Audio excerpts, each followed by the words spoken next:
Olá pessoal, professor Rodolfo quem fala. Espero que todo mundo esteja bem, desejo que todo mundo esteja com saúde em casa, estudando, trabalhando, né? E pessoal, o vídeo de hoje ele vai ser então dedicado aí aos alunos da disciplina de arquitetura de computadores, tá? Do curso ADS, mas como eu venho falando, todos são muito bem-vindos para poder participar, né? E poder aprender um pouquinho mais, né? Eu acho que nesse período a gente não pode ficar parado, a gente tem que procurar estudar sempre, né, ocupar a cabeça, até que toda a situação aí se normalize. Bom, pessoal, o assunto que eu vou trazer hoje para vocês, essa semana, é um assunto muito interessante, tá? E ele está relacionado, então, ao desempenho de um computador, tá bom? O que eu posso usar para medir o desempenho, né, de um computador? Como é que eu posso comparar um computador com outro em termos de desempenho, né? Qual dos dois é melhor? E o que eu uso, né, como parâmetro para poder fazer essa comparação, tá? Então, eu tenho lá dois computadores, o computador A e o computador B, né? Qual desses computadores qual possui o melhor desempenho, né? É essa a resposta, né? Esse tipo de pergunta que a gente vai apresentar hoje para vocês. Desempenho, né? Qual deles possui o melhor desempenho? Bom, primeira coisa, o que significa um melhor desempenho, né? Então, vamos dizer que eu tenho aqui um aplicativo, né? Um aplicativo X, tá? É, e esse aplicativo X, o que ele vai acontecer? Eu vou processar esse aplicativo vai ser passado para a CPU para ele ser processado, e aquele que possuir o menor tempo, né, será o melhor, tá bom? Então, vamos dizer que aqui o computador A processou esse aplicativo em 5 minutos, né? Processou aquele conjunto de dados, aquele programa lá em 5 minutos. E o computador B processou em 3 minutos, por exemplo, né? Então aqui fica claro, né, que o computador B conseguiu processar esse aplicativo, né? Mais aqui o conjunto de dados que foi aplicado sobre ele em um tempo menor. Então o computador B, a gente pode dizer que o computador B possui um desempenho melhor do que o computador A. Agora, isso daqui, gente, é uma coisa complicada de se falar. Por quê? Percebam que aqui eu mencionei um aplicativo X com um conjunto de dados, vou dizer aqui um conjunto de dados Y, tá bom? Bom, o software, pessoal, ele pode modificar aí como que o computador vai desempenhar, né, essa tarefa. Então, por exemplo, se eu trocar esse aplicativo, se eu pegar um outro aplicativo qualquer e colocar para executar, pode ser que o computador A inverta, tá? Essa situação inverta. Pode ser que o computador A possua um melhor desempenho, tá, com um outro aplicativo, que não o aplicativo X. Tá? Então, sempre quando eu vou comparar dois computadores, eu preciso estabelecer o mesmo cenário para os dois. Obviamente, o computador A ele vai ter uma configuração de hardware diferente, vai ter um processador, uma memória, né? Eventualmente até um sistema operacional diferente do computador B. Né? Então, aqui eu vou ter configurações diferentes, né? Agora, não é por causa dessas configurações diferentes que eu posso simplesmente observar essas configurações e dizer, olha, o computador A é melhor, não, o computador B é melhor. Não, eu tenho que submeter esses dois computadores a um mesmo cenário de testes, tá? Então, eu estou dando aqui uma ideia geral, um panorama geral para vocês, mas eu vou falar melhor sobre isso depois, tá bom? Bom, então primeiramente aqui, gente, eu trouxe aqui uma figurinha que representa aqui os principais componentes da CPU, tá? E, bom, essa figura eu vou acabar detalhando ela melhor em uma das próximas semanas com vocês, tá bom? Mas o importante aqui pra gente é entender que eu vou fazer um retângulo aqui, né? Uma tentativa de retângulo. Toda essa área aqui que eu acabei de circular é a minha CPU, tá? Aqui eu tenho os barramentos, tá? O barramento de dados, o barramento de endereço. Esse azul seria o barramento de controle, tá? Ele não está escrito aqui. E aqui eu tenho a memória principal, aonde eu tenho guardado aqui, como a gente já mencionou nos vídeos anteriores, né? As minhas instruções e os meus dados, certo? Bom, então aqui dentro da CPU, só vou comentar aqui alguns dispositivos. Eu vou ter a ULA, que é a unidade lógica aritmética, tá? Ou em inglês ALU, Arithmetic Logic Unit, que vai efetivamente processar os dados, tá bom? E aqui eu vou ter uma série de registradores, né? Que os registradores, a função deles primordial é armazenar os dados, tá? Para que a CPU possa trabalhar com eles ali internamente. Então, por exemplo, tá? Eu vou detalhar melhor isso nas próximas semanas.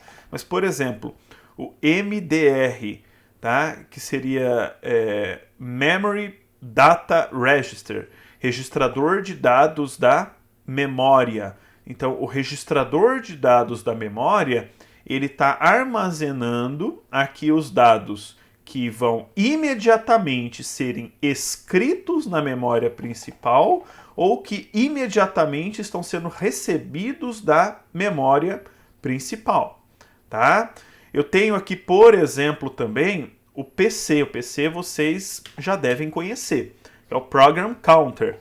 Né? O PC ele vai armazenar o endereço da próxima instrução que vai ser processada pela CPU.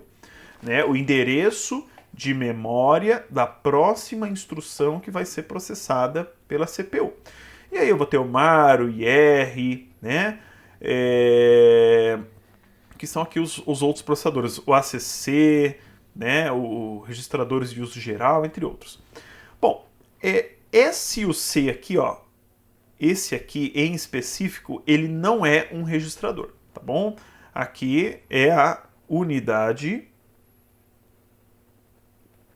de controle. Tá? Essa figurinha é legal, ela é bem... explica bastante coisa da CPU, no entanto, ela tem um pequeno probleminha aqui, por exemplo, aqui ó, MDR, Memory Data Register, né? MAR, Memory Address Register, são siglas em inglês, né? E aí a gente tem aqui, por exemplo, ULA, né? Unidade Lógica Aritmética. Então a sigla está em português, né? Aqui a sigla está em inglês, a sigla está em português. Deveria ter um padrão único, né? Seguir um padrão aqui, deixar tudo em inglês ou deixar tudo em português, mas tudo bem, né? A ideia permanece, tá? E a figura é bem ilustrativa. Bom, essa unidade de controle aqui, gente, ela é o componente mais complexo que eu tenho dentro da minha CPU. Tá? Então, dentro dela, ela é o grande gerente, né, que está orquestrando aí o processamento das instruções, o processamento dos dados, que aciona a ULA para que os dados sejam processados, que emite ordens para que dados sejam escritos na memória principal ou que dados sejam lidos na memória principal, tá? Então, a unidade de controle, ela é o componente mais complexo que eu tenho dentro da CPU, tá? E existe um componente dela em específico que é muito importante, tá? Para que tudo isso ocorra, para que toda nós vamos chamar aqui de orquestra, né? Para que tudo isso daqui possa funcionar, tá? Que é o clock. Clock, tá? Então, nós chamamos de clock mesmo, tá? Nós podemos chamar de clock em português, ou se nós quisermos traduzir isso daqui, seria aqui o termo relógio, tá? Relógio. Bom, pessoal, o clock ou relógio, ele é o elemento dentro da CPU que vai ditar o tempo para que todos os outros componentes possam trabalhar, tá bom? Então é o seguinte, quando eu quero, por exemplo, quando a unidade de controle quer ler um dado da memória principal ou escrever um dado da memória principal, isso precisa ser feito em um tempo, tá? Essa atividade ela precisa ser organizada em uma unidade de tempo, tá? E quem define essa unidade de tempo é o clock, tá bom? É o clock, é esse componente. Então, por exemplo, quando eu quero processar um dado aqui na ULA, né, efetivamente fazer um cálculo, por exemplo, somar dois números, né? Então, um número pode entrar por aqui, nesse esqueminha, né? Um número entraria por aqui e outro número entraria por aqui e o resultado sai aqui. Essa atividade ela precisa ser organizada em uma unidade de tempo, tá?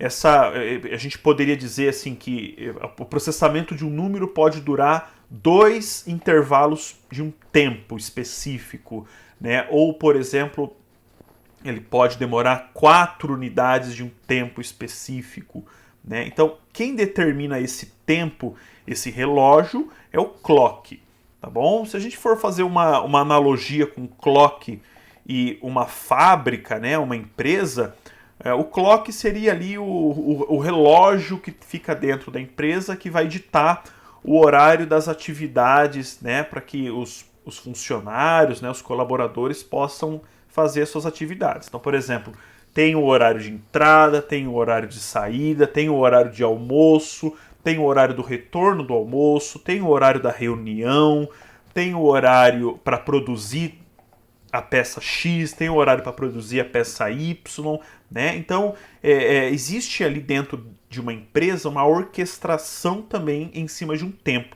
Só que quando a gente está falando de componente eletrônico, isso é extremamente fundamental, porque sem essa orquestra, sem esse relógio, esses componentes simplesmente não funcionam, tá bom? Então, o clock ele é fundamental dentro da CPU, dentro do computador, para que as atividades possam ser realizadas, tá bom? E o que é esse clock? Tá? Vamos passar aqui para o próximo slide. O clock ali, se eu analisar o elemento clock, ele é um cristal de quartzo. Tá? Então ele é um cristal de quartzo, um cristalzinho, tá? E quando eu aplico uma tensão nesse cristal, tá? Então tenho ali o cristalzinho. Então, quando eu aplico uma tensão em cima dele, ele vai gerar para mim ali como saída uma onda quadrada, tá? Então ele vai gerar como saída uma onda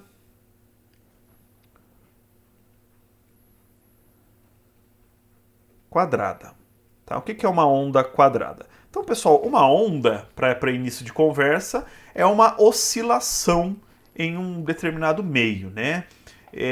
Mas uma onda, então, ela vai ter ali vamos dizer assim, um pico, né, e um vale. Um pico e um vale. Então, ela vai ter uma subida e uma descida. Uma subida e uma descida. Então, por exemplo, uma representação de uma onda clássica seria mais ou menos isso daqui, né?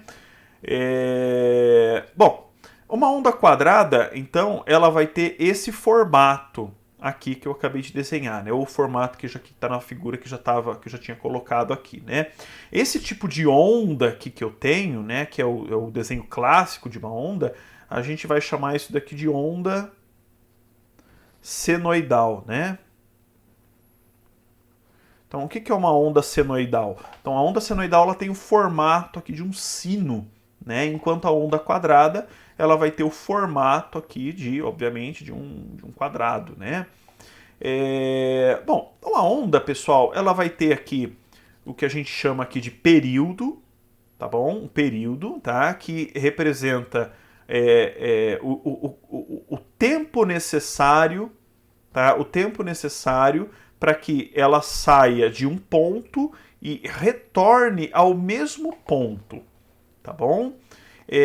Esse período aqui nós vamos chamar de um clock, tá bom? Um clock. A medida disso, tá? Isso daqui tem uma medida, isso aqui é... Deixa eu apagar aqui um pouquinho, já vou escrever aqui de novo, tá? Vou escrever aqui em cima para ficar mais fácil. Tensão que foi aplicada, né? Então, um clock aqui, isso daqui é representado por 1 Hz, tá bom? 1 Hz.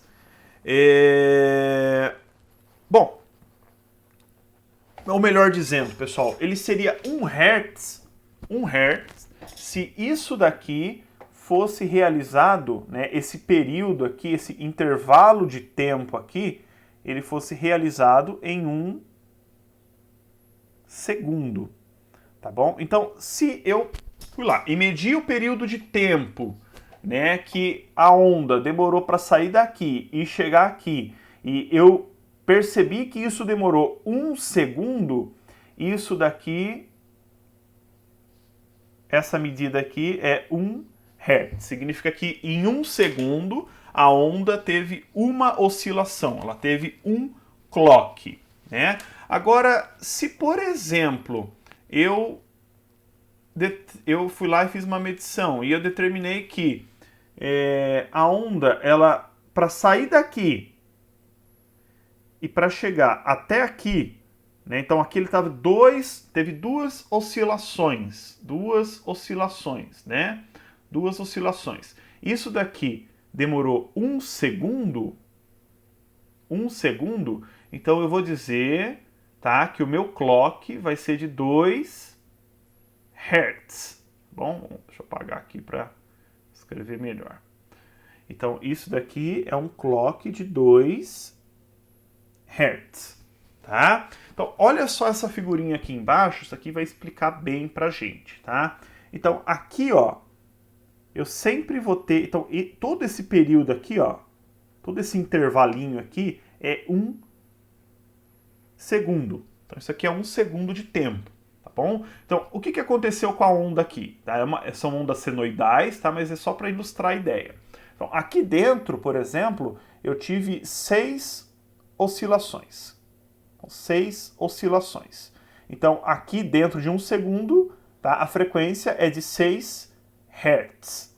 6 Hz, tá? E aqui, ó, dentro de 1 segundo, eu tive o dobro de oscilações, tá? Tive 12 oscilações, né? Então isso foi dentro de 1 segundo, aqui foi 12 Hz. 12 Hz, tá? E aqui, ó, dentro de 1 segundo também, eu tive 25 oscilações. Então dá para perceber que aqui a frequência, né? A frequência da onda está muito mais alta do que aqui, que está mais alta do que aqui. Então aqui, 25 oscilações em 1 segundo, isso representa para mim 25 Hz, tá bom? A gente pode calcular quanto tempo a onda demorou para sair daqui e voltar ao mesmo local dela, né? Então o período completo aqui, né? A gente pode calcular isso daqui por essa equação, tá? Aonde aqui o F é a frequência. É a frequência. Esse 1 aqui é 1 segundo, tá bom? 1 segundo. Então, por exemplo, nesse caso, quanto tempo demorou aqui? Então, a gente vai dizer que vai ser 1 dividido por 6 Hz, né? Que vai dar aí...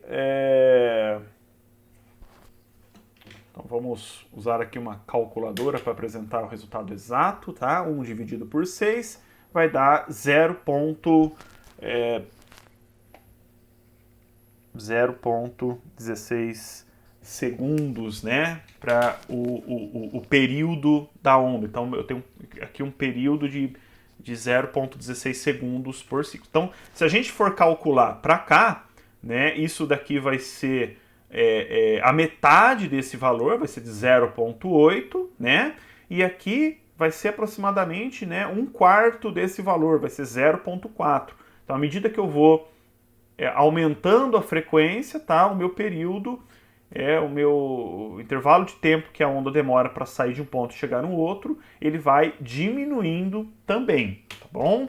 Então, isso daqui é importante, pessoal, por quê? Tá? Voltando aqui para o slide anterior, tá? Esse clock aqui, ele vai gerar ali a onda, tá, em uma frequência específica, tá, em frequências específicas. Então, por exemplo, opa, perdi aqui. Por exemplo, se eu tenho uma CPU, tá, e essa CPU, ela tem ali um clock de, por exemplo, 2 gigahertz,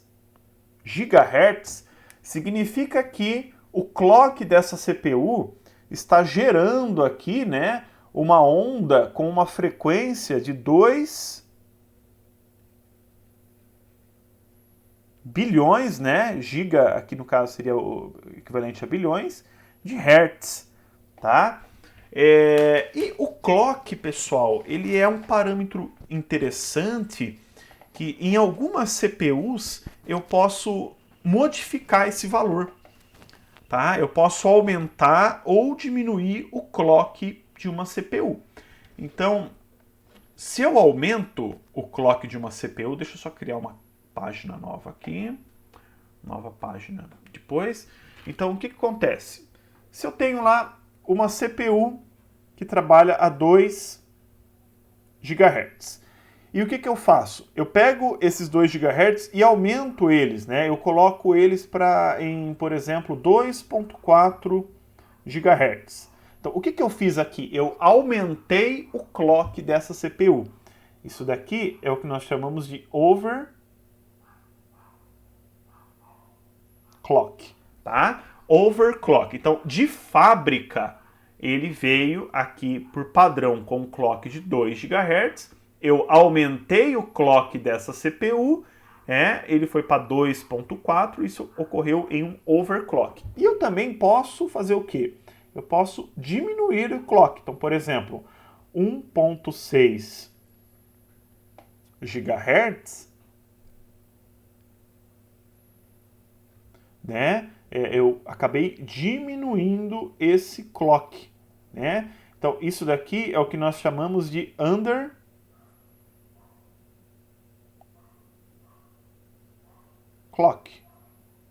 Tá? Eu fiz uma diminuição do clock.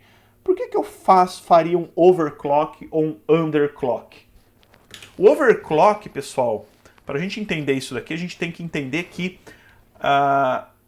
o relógio da CPU aqui, né, quanto mais rápido ele for, quanto maior é a frequência que ele está gerando, mais rápido, em menos tempo, tá? Em menos tempo, os componentes da CPU vão trabalhar, tá bom? Isso daqui fica claro nessa equaçãozinha que eu acabei de mostrar.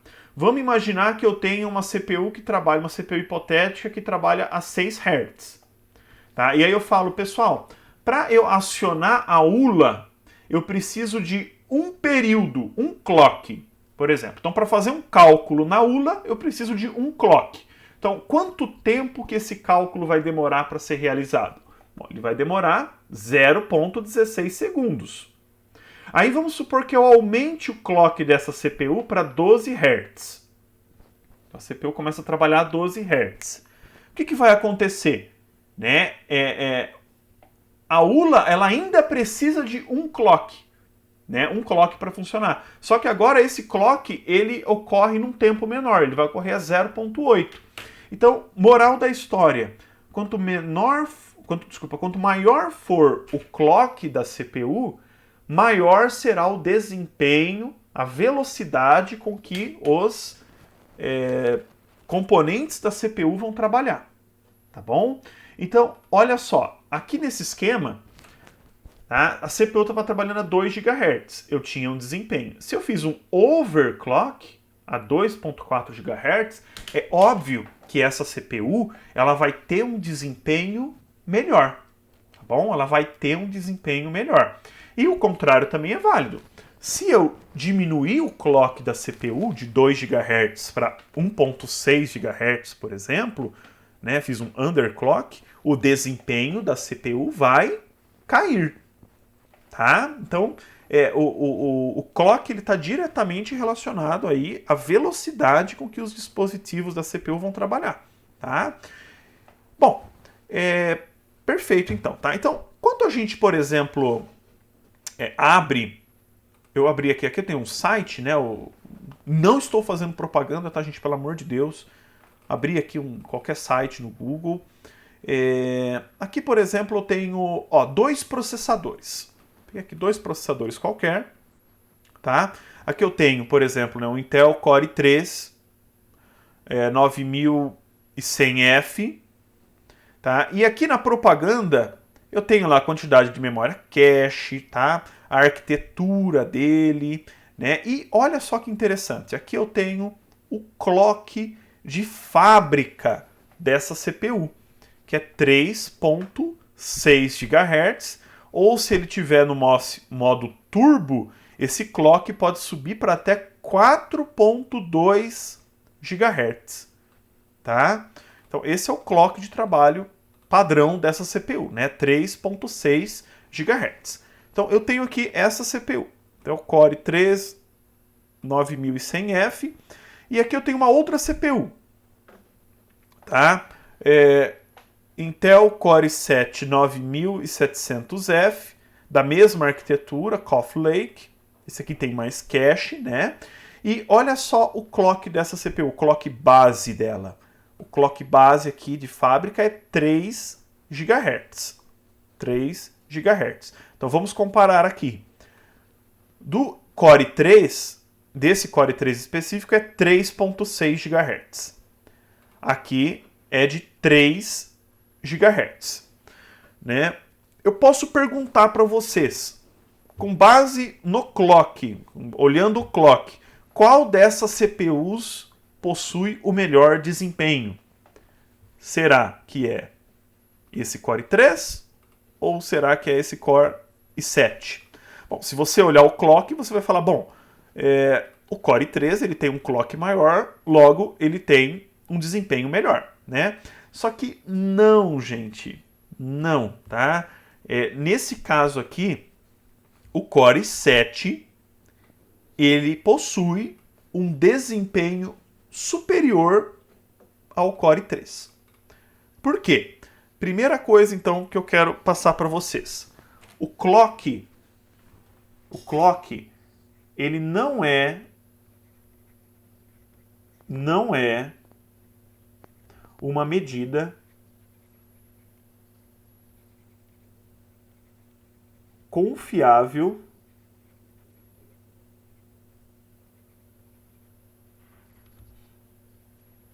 para medir desempenhos.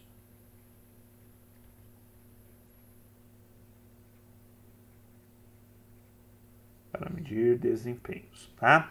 Então, se eu observar só o clock de uma CPU A e de uma CPU B, isso não é parâmetro para eu poder comparar as duas. Por quê? Vamos dizer que, vamos lá, deixa eu criar aqui uma nova página depois. Vamos dizer então que eu tenho aqui uma CPU A que trabalha a 500 MHz. 500 MHz. E eu tenho aqui uma CPU-B que trabalha a 1 GHz. Ou seja, é o dobro da frequência, tá bom? O dobro da frequência. Esse exemplo que eu estou passando para vocês é hipotético, tá? Para a gente poder entender. Vamos dizer que eu digo para vocês o seguinte, ó. Essa CPU-A aqui, ela tem aqui uma instrução de soma, tá? Uma instrução lá de soma. E essa instrução de soma, ela, para ela ser executada, ela demora, ao todo, vamos dizer aqui, 4 ciclos de clock, tá bom? Então, ou seja, eu pego aqui 4 desses ciclozinhos aqui, tá? E dentro de 4 ele consegue executar a instrução ADD, tá? E vamos dizer que a CPU-B, né, ela consegue executar a instrução, a mesma instrução ADD, tá? Em, vamos dizer aqui, 20 ciclos de clock. Tá? Então, o que acontece aqui, pessoal? Apesar da frequência dessa CPU aqui ser menor que essa, ela consegue desempenhar, executar a instrução ADD, né, utilizando menos ciclos de clock que a CPU-B, tá bom? Então, olha só que coisa interessante, né? Para que essa CPU-B aqui conseguisse igualar a CPU-A em termos de desempenho, ela teria que aumentar 4 vezes o clock, né? Teria de 1 GHz para 4 GHz aqui, né? E eu já vou mencionar para vocês que isso não é possível, mas só para a gente concluir aqui, essa CPU-A, então, ela possui um desempenho melhor, porque a arquitetura dela é superior, tá? Então, a maneira como ela executa as instruções é superior ao da CPU-B, tá? Então, eu faço a seguinte comparação para o pessoal poder entender, né? Vamos imaginar que eu pegue ali, por exemplo, uma faxineira para limpar a casa e eu para limpar a casa, tá? A mesma casa. Tá? Então, se eu for limpar a casa, obviamente eu vou limpar a casa, vou chegar na casa limpa, no meu objetivo, só que provavelmente eu vou demorar 8 horas para fazer isso, né? Já a faxineira, ela consegue desempenhar ali a mesma tarefa, né, num tempo menor, porque ela já está acostumada com o trabalho, né? Ela já possui técnicas para limpar a casa, ou seja, ela possui ali um expertise próprio para fazer isso. Então, se a gente for trazer essa analogia para a CPU, né, a CPU Rodolfo, ela possui ali uma arquitetura inferior à arquitetura da faxineira para limpar a casa, tá? Então, cada CPU ela tem uma arquitetura diferente. Então, não posso comparar, tá, duas CPUs sem levar em consideração outros parâmetros, tá? E não só o clock. Nesse caso aqui, pessoal, nós estamos lidando com nesse caso desse exemplo aqui, nós estamos lidando com a mesma arquitetura, tá? Que é a Coffee Lake aqui e a Coffee Lake aqui. No entanto, tá? Mesmo dentro da mesma arquitetura, existem modelos diferentes de processador, tá? Então, se eu for começar aqui a analisar os parâmetros desse processador, a gente não vai fazer isso agora, a gente vai verificar que o Core 7 ele tem outros parâmetros além da arquitetura que são superiores ao do Core 3. Por exemplo, esse Core 7 ele tem 12 MB de memória cache. 12 MB. E esse Core 3 aqui, ele possui 6 MB. Então, obviamente, um processador que tem mais memória cache, ele é, né, isso já é um parâmetro ali para indicar que ele é superior ao outro, tá bom? Mas não é só isso, tá? Se a gente for analisar, tem outros fatores aí que vão levar o Core 7 a ser superior ao Core 3, tá bom? Vocês podem, inclusive, dar uma pesquisada depois para fazer essa comparação. Bom, eu só em relação ao clock aqui, só faltou um comentário que é o seguinte. Fala, Rodolfo. Então é muito simples aqui então. Então, se minha CPU por exemplo, de 2 GHz e eu quero aumentar o desempenho dela, basta eu subir o clock dela, então, indefinitivamente, né? Até que eu chegue no meu resultado que eu preciso. Então, por exemplo, 2 GHz não está suficiente, eu aumento para 2.4. Se 2.4 não está suficiente, eu aumento para 3. Se 3 não está suficiente, eu aumento para 3.5 e assim por diante. É assim que funciona? Não, infelizmente não é assim. Por quê? Quando eu aumento o clock de uma CPU, tá, então, por exemplo aqui, né, de 2 GHz aumento para 2.4, isso vai acarretar, tá, no aumento de desempenho, ok? Só que isso tem efeitos colaterais, tá? O overclock, ele implica em um aumento de temperatura dissipada pela CPU. Então a CPU ela dissipa ali calor, né? Conforme as tensões elétricas vão passando por ela, né? Vai se dissipando calor e chega um momento, né, que se eu aumentar o clock da minha CPU, esse calor também vai aumentar e chega um momento que ele atinge ali um pico máximo e a minha CPU ela pode queimar. Na pior das hipóteses, ela pode queimar. Então, eu aumentar o clock de uma CPU simplesmente por aumentar, isso vai acarretar em problemas, né? Eu vou danificar a minha CPU por conta da alta temperatura, tá bom? Agora, existem maneiras de eu tentar mitigar isso. Então, por exemplo, eu posso colocar um sistema de refrigeração mais adequado na minha CPU. Posso trocar o cooler dela, né? Trocar a pasta térmica ali, que vai ajudar também na dissipação térmica, né? Então, ou seja, eu uso mecanismos de refrigeração, tá? Para diminuir a temperatura do meu equipamento. Tá bom? Mas se eu não utilizar mecanismos de refrigeração, tá? Simplesmente aumentar o clock, com certeza a minha CPU ela vai queimar. Tá? Na melhor das hipóteses, você está diminuindo o tempo de vida útil do seu equipamento, porque conforme você vai aumentando a temperatura, ele vai trabalhando numa temperatura maior, tá? Isso daí vai impactar em problemas a longo prazo. Tá bom? Bom, então era isso que eu tinha que falar de clock para vocês. Então, moral da história, clock não é uma medida confiável para medir o desempenho, tá, de CPUs diferentes. Eu só vou utilizar o clock para comparar quando as CPUs são idênticas, tá bom? Quando eu tenho a mesma CPU, aí sim eu posso utilizar o clock para indicar qual delas tem o melhor desempenho. Bom, se o clock não é medida para a gente comparar, o que eu posso utilizar? Bom, eu tenho 3 exemplos aqui, tá? 3 exemplozinhos de técnicas que eu posso utilizar para medir o desempenho. Uma delas é chamada taxa MIPS. O MIPS aqui é Millions of Instructions per Second. Ficou faltando aqui o parênteses para fechar, né? Então, milhões de instruções por segundo, né? Então, é o seguinte, eu comparo ali 2 CPUs. Eu verifiquei que, por exemplo, a CPU A, ela tem aqui uma taxa MIPS, vamos dizer, de, sei lá, de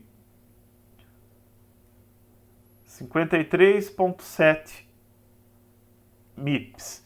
E a CPU B, ela tem aqui uma taxa de 74.9 MIPS, tá? Estou usando aqui valores aleatórios, tá, gente?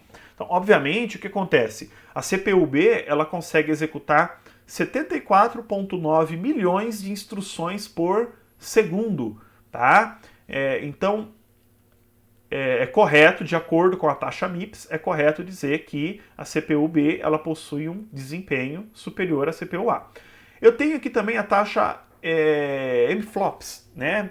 Que seria quase a mesma coisa, basicamente a mesma ideia, só que aqui eu não estou fazendo distinção das instruções, pode ser qualquer instrução, tá? Pode ser instrução de cálculo, pode ser instrução de carregamento de dados da memória, pode ser instruções de escrita de dados na memória, tá? Pode ser qualquer tipo de instrução.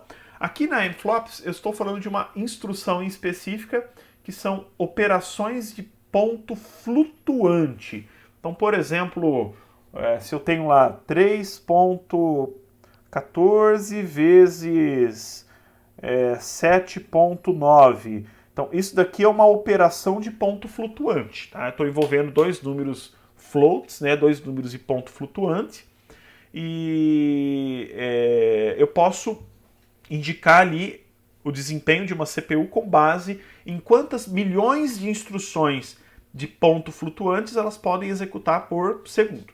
De maneira muito semelhante a MIPS, né, que eu acabei de apresentar aqui. No entanto, pessoal, essas duas aqui, embora elas sejam um pouco mais confiáveis para se... Eu vou enfatizar o pouco, tá? Um pouco mais confiáveis ali que o clock, elas também não são indicadas. Por quê? Porque existem CPUs que eu posso fazer a mesma tarefa com um número de instruções menor. Então, por exemplo, vamos imaginar que para fazer um cálculo de ponto flutuante, por exemplo, a CPU A precise de 4 instruções. 4 instruções. E a CPU B, ela precise de uma instrução apenas. Isso para fazer cálculo de ponto flutuante. Tá? Bom, qual delas vão ter o melhor desempenho? Vocês vão falar, bom, a CPU B, porque ela faz isso em uma instrução. Mas não necessariamente, porque essa instrução aqui, ela pode demorar tanto tempo para executar que a CPU A faz essas 4 antes. Tá? Então, essas 4 instruções a CPU A executa antes da CPU B concluir uma instrução. Tá bom? Isso daqui é válido para processadores, por exemplo. Aqui eu estou falando de uma classe de processadores que a gente chama de RISC. E aqui eu estou falando de uma classe de processadores que a gente chama de CISC. Tá? Aí você vai falar, bom, não, o CISC é melhor. Não necessariamente. Tá? Pode ser que o RISC ele consiga executar 4 instruções, por exemplo, aqui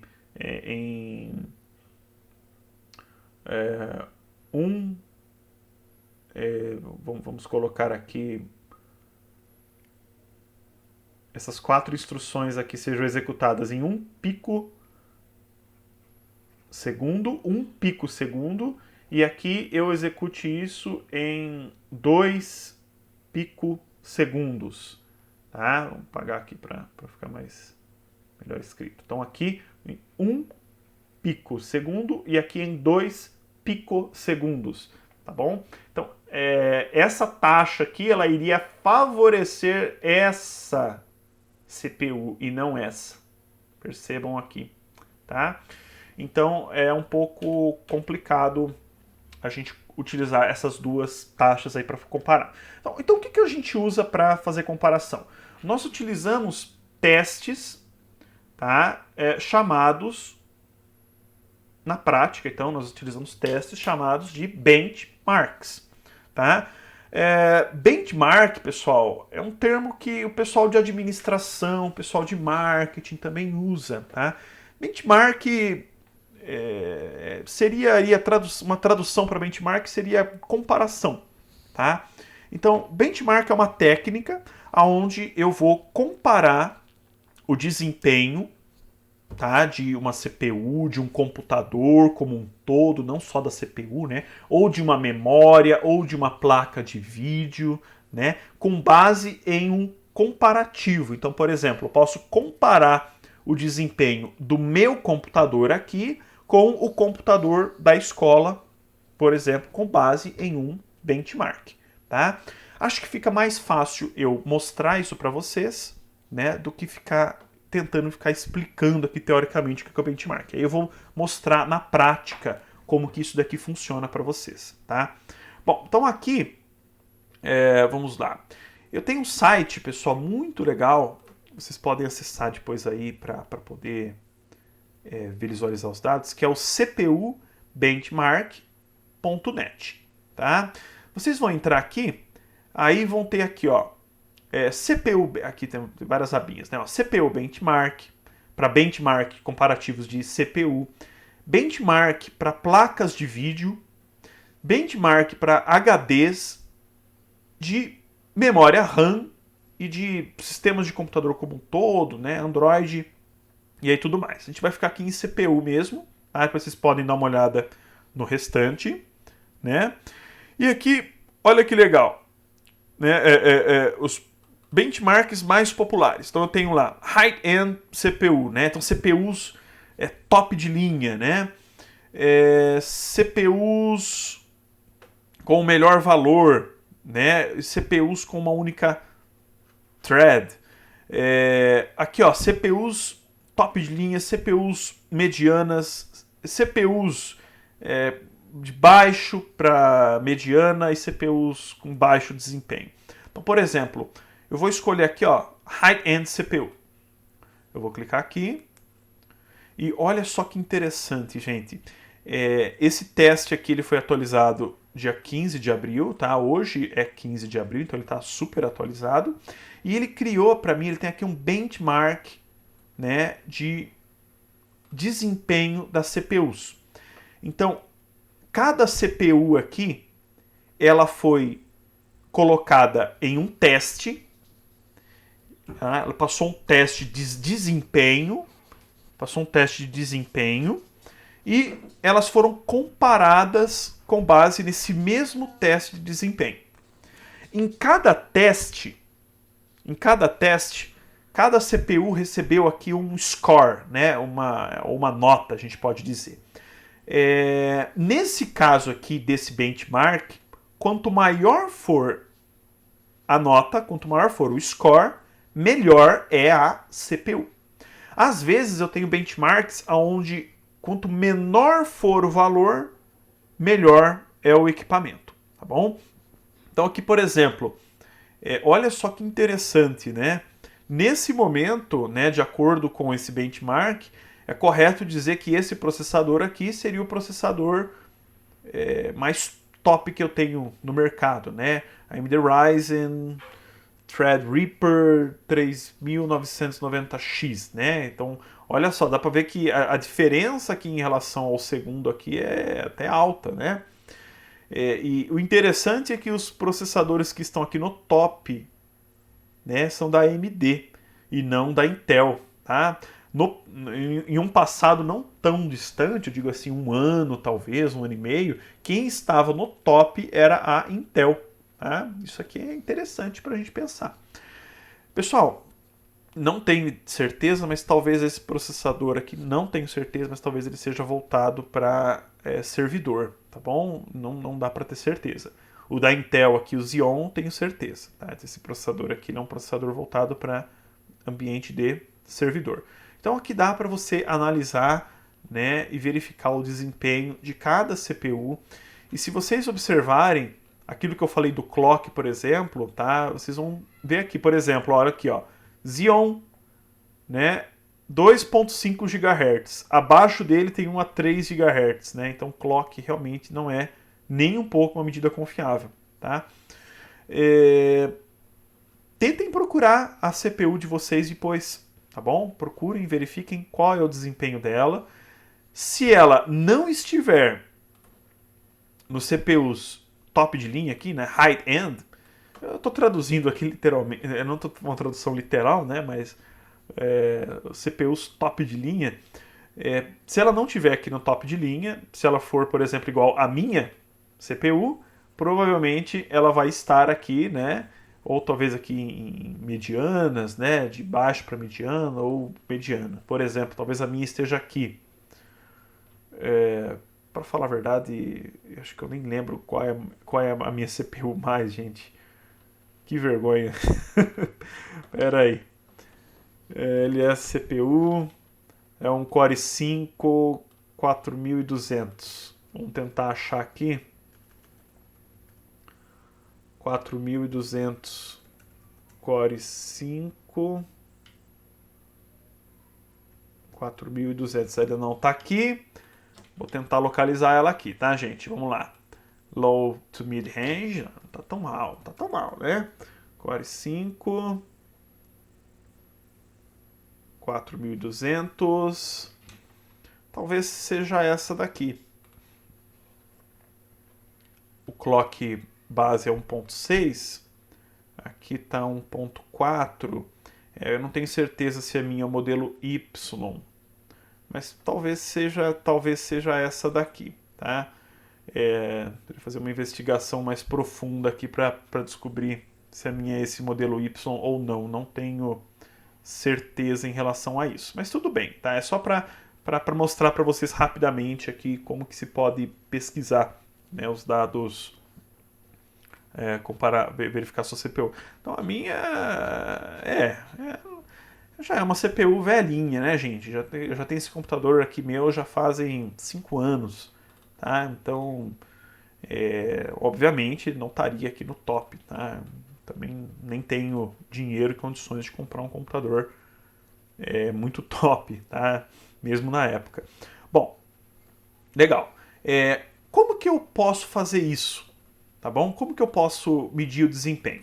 Então, eu vou mostrar para vocês aqui, pessoal, estou no Linux, tá? Então eu vou mostrar um software do Linux, mas esse software também trabalha com Windows, tá bom?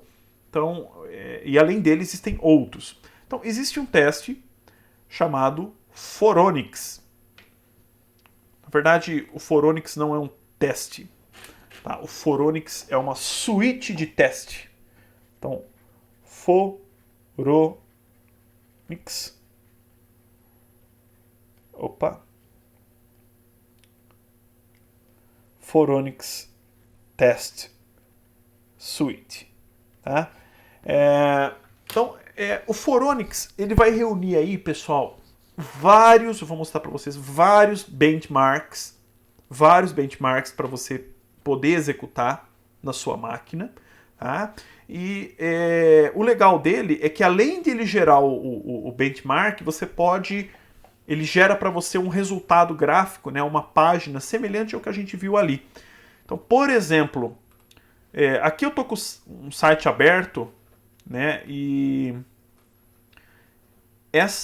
esse benchmark aqui, ó, utilizando esse teste aqui, ó, Parboil, né, o Parboil, tá, e dentro desse teste aqui ele está utilizando uma técnica que é o OpenMP CutCP, tá? Ele fez aqui um benchmark, ele está comparando aqui algumas CPUs, tá? E esse benchmark, pessoal, interessante é que ele está dando aqui um tempo de execução que demorou para realizar a tarefa, tá bom? Esse tempo é dado em segundos e ele já indica aqui, ó, o tempo é dado em segundos e quanto menor, melhor, tá bom? Então, por exemplo, aqui nesse caso, vamos pesquisar aqui, ó. Nesse caso, talvez aqui, ó, essa CPU aqui no caso são duas CPUs trabalhando em conjunto, né? 2 Xeon Gold recebeu aqui 2.35. Vamos verificar se tem alguma coisa melhor que isso. Aqui, ó, né? Então essa CPU Threadripper, que é aquele AMD, né, que a gente viu ali na CPU Benchmark, né, 2.33. E aqui tem outro, né? Dois processadores EPIC 7352, né? Conseguiu aqui 2.17. Então provavelmente esse cara aqui é o melhor aqui de acordo com esse teste, tá bom? Bom, só estou mostrando aqui um exemplo, tá? Eu encontrei isso daqui no Google, tá? Dando uma pesquisada sobre resultados do Phoronix, e eu vou mostrar para vocês o Phoronix aqui em execução no meu computador, tá? Então eu instalei ele aqui. Deixa eu ver onde que ele está. Aqui. Então ele está aqui em administração. Phoronix Test Suite. Tá? Ele vai abrir. Na verdade, ele não é um programa gráfico, tá? Ele é um programa em terminal. Ele está abrindo aqui. Ele tem um, vamos dizer assim, dentro do aplicativo ele tem um shell próprio, né? Ele abriu aqui o shell. Antes dele mostrar aqui, ele vai mostrar aqui alguns dados, tá? Então, processador, gráfico, placa de vídeo, memória, disco. Tá? Então aqui, por exemplo, processador Intel Core i5 4200U, então não é o Y, né? Agora que é o modelo U, agora fica mais fácil de pesquisar lá se fosse o caso. Tá? Rodando aqui a 2.6 GHz, não estava 1.6, né? O outro estava informando aqui alguns dados errados, mas tudo bem. Sistema operacional, kernel utilizado, ambiente gráfico instalado, temperatura da CPU, né? Uso da CPU aproximado aqui em 14%, quantidade de memória RAM sendo utilizada, tá? Então tem vários dados aqui que ele já, na hora que eu abro o aplicativo, ele já mostra para mim, tá? Só para mostrar para vocês o site do Phoronix.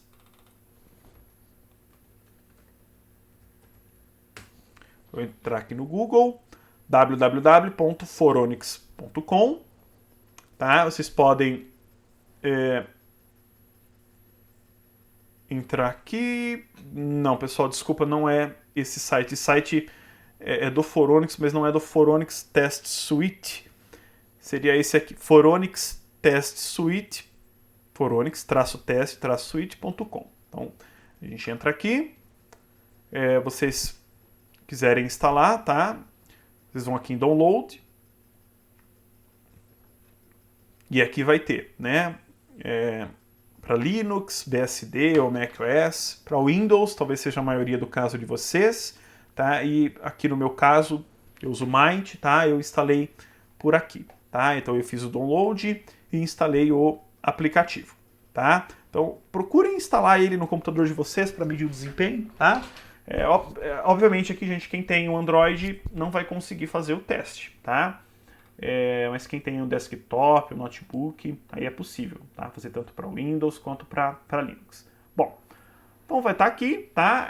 Aqui ele abre um terminalzinho pronto dele.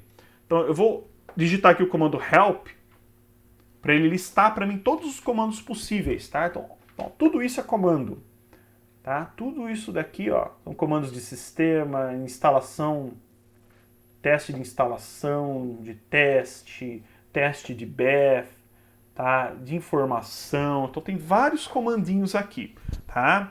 Eu mesmo também não conheço todos, tá? Eu só conheço aqui o essencial, o básico. Bom, existe um comando aqui, ó, que é o list available. Opa, esse aqui, ó, list available tests, tá? Eu vou digitar ele aqui embaixo e a gente vai ver o que ele faz. Tá? O que esse comando faz, pessoal? Ele lista para mim, olha só, olha que legal. Então eu digitei o comando aqui, ele mostrou tudo isso. Ele lista para mim aqui todos os benchmarks possíveis que eu posso executar, tá? Então aqui, por exemplo, esse primeiro aqui, ó, I/O stress, né? Isso aqui é um benchmark indicado para, ó, disco, tá? AirCrack NG. AirCrack NG. Isso daqui é um benchmark indicado para processador, tá? E aí, por exemplo, eu tenho lá específicos para os dispositivos, ou para o sistema como um todo, ou para placas de vídeo, né? Tem para memória também. Ver se a gente acha aqui algum de memória para a gente ver. Para rede, tá? O benchmark da placa de rede. Aqui, ó, por exemplo, um teste de memória, né? Um teste para verificar o desempenho da minha memória, tá? E aí, pessoal, cada teste, né, que ele vai fazer vai gerar um resultado. Então vamos lá, então. Eu vou fazer um teste aqui desse Parboil aqui, tá? Com o OpenMP Cut CP. Tá? Então vamos procurar ele aqui, Parboil. Então vamos lá. Vamos achar aqui o nome dele. Aqui, ó. Então, o teste está aqui, ó. Então, é esse testezinho aqui. Ele é indicado para processador, tá? Então, aqui o nome dele é PTs/parboil, tá? Mas eu vou executar só ele. Como é que eu executo um benchmark? Então, digitei novamente aqui o help. Tá? Eu indico o teste através do comando benchmark e na frente eu vou especificar o nome dele. Tá? Então, como é que eu faço isso? Benchmark parboil. Tá? Aqui ele vai, vamos dizer assim, existe uma série de subtestes que eu posso fazer utilizando esse parboil, né? Que é utilizando aqui, por exemplo, essas bibliotecas, né? O OpenMP, OpenCL. Então são 10 bibliotecas e tem a opção de eu escolher todas as opções para fazer um teste com todos eles, né? Mas eu vou fazer só com o primeiro, só o OpenMP CutCP. Então eu vou especificar aqui que eu quero fazer o teste 1. E aqui ele tá sugerindo pra gente, você quer salvar os dados do resultado? Sim, eu quero salvar, yes. Vou colocar aqui um nome de teste, tá? Vou colocar aqui teste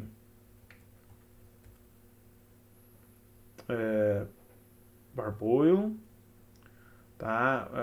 Entre com um número, um nome único, né? Então vamos colocar aqui também novamente teste Parboil, não tem problema, tá? Uma descrição para ele.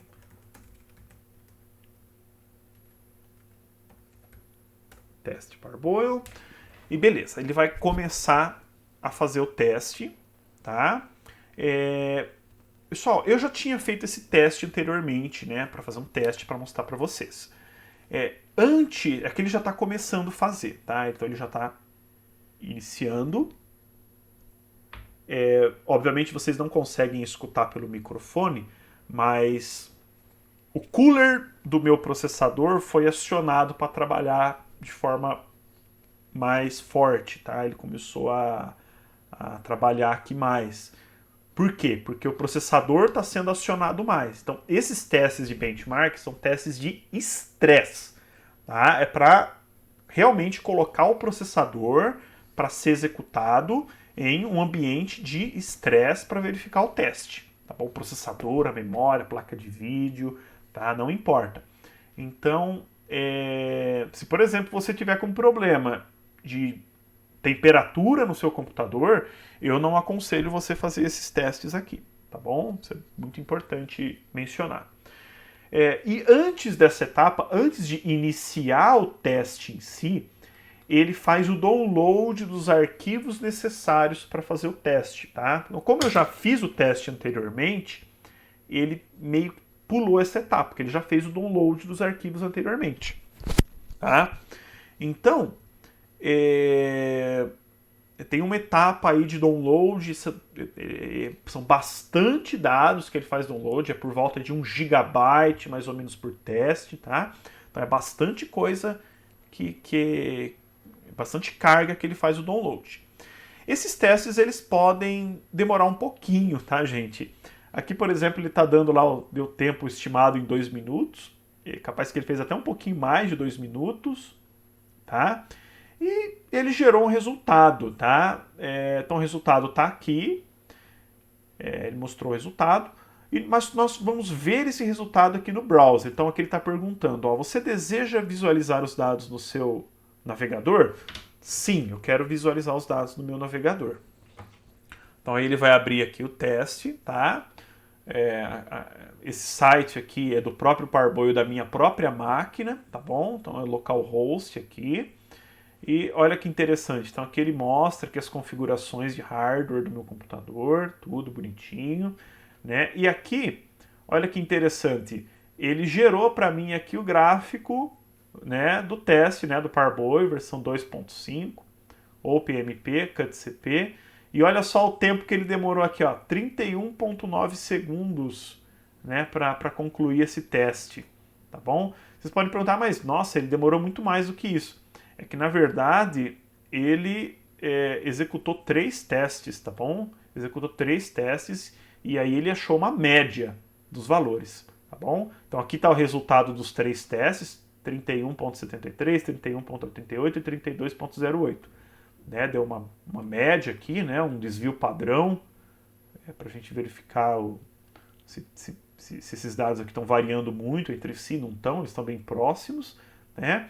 E, bom, olha que interessante, 31.9. Se eu vier aqui e comparar com esses outros aqui, né? Bicho, minha CPU tá ruim, né, gente? Tá. Aqui nesse teste aqui, o máximo que tá dando é... Ah, não, tem esse daqui, né? 31.6. E mesmo assim... a minha tá próxima a ela, né? A minha tá um pouquinho pior do que o pior aqui, né? Desse ranking que ele fez, né? Mas é interessante, tá? Pessoal, então é isso, tá? Um teste básico aqui para vocês poderem fazer depois também em casa, tá? E acho que seria legal, assim, se o pessoal fizesse, eu vou colocar um fórum lá para o pessoal talvez fazer esse teste aqui, o Parboil no computador, e colocar lá o resultado, né, no fórum para a gente poder comparar aí o desempenho dos computadores, dos processadores, né, com base nesse teste aqui do Parboil, né, que está dentro do Phoronix, tá bom? Então é isso, pessoal. Por hoje é isso, tá? Espero que vocês tenham gostado aí do vídeo, que vocês participem do conteúdo e estou à disposição de vocês, né, para tirar aí qualquer dúvida. Então, tudo de bom, um abraço, até a próxima semana.